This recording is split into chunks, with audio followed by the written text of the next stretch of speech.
And it's especially good to be home this weekend because tomorrow is a holiday very close to our hearts. It's Mother's Day. Mothers are the creators of the family, and the family is the center of society. It's no accident that America chose to honor all mothers with a special holiday. After all, mothers have made a unique contribution to our country. They are the main communicators of the values by which our nation has flourished for more than 200 years. The values of honesty, responsibility, decency, and personal effort. By imparting these and other values to our children, the mothers of America quite literally shape the future. And like all of you, I find my thoughts turning to my own mother, Nellie Reagan. She was truly a remarkable woman, ever so strong in her determination, yet always tender, always giving of herself to others. She never found time in her life to complain. She was too busy living those values she sought to impart in my brother and myself. She was the greatest influence on my life. And as I think of her this weekend, I remember the words of Lincoln, "All that I am or hope to be, I owe to my mother."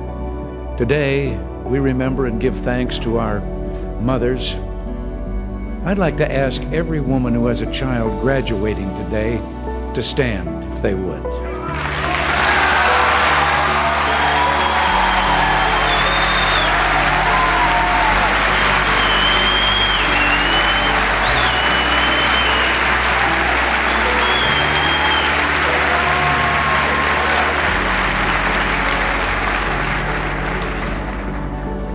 Ladies, we honor your children today for their outstanding accomplishment, but we know that you deserve our accolades as well.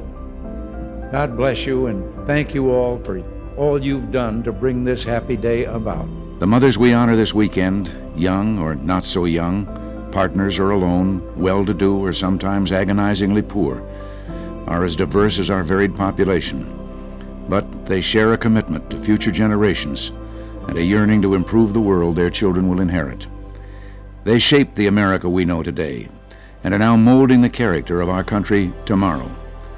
Since men seem to have written most of our history books, the role of women and mothers in our communities and families has not always been given its due. But the truth is, the Wild West could never have been tamed, the vast prairies never plowed, nor God and learning brought to the corners of our continent without the strength, bravery, and influence of our grandmothers, great-grandmothers, and the women who came before them.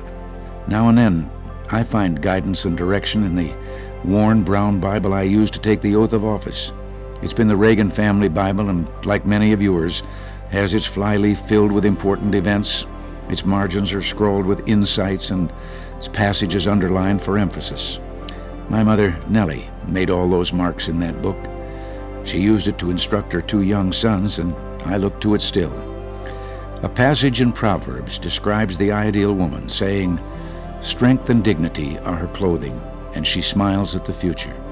She opens her mouth in wisdom, and the teaching of kindness is on her tongue.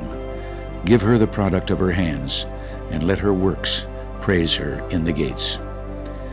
Well, that passage calls for us to recognize the enormous strengths and contributions of women, wives, and mothers, and indicates to me that society always needs a little reminding. Well, let us use this weekend as a symbol that we will always remember, reward, and recognize them, and use their examples of love and courage as inspiration to be better than we are. Till next week, thanks for listening, and God bless you.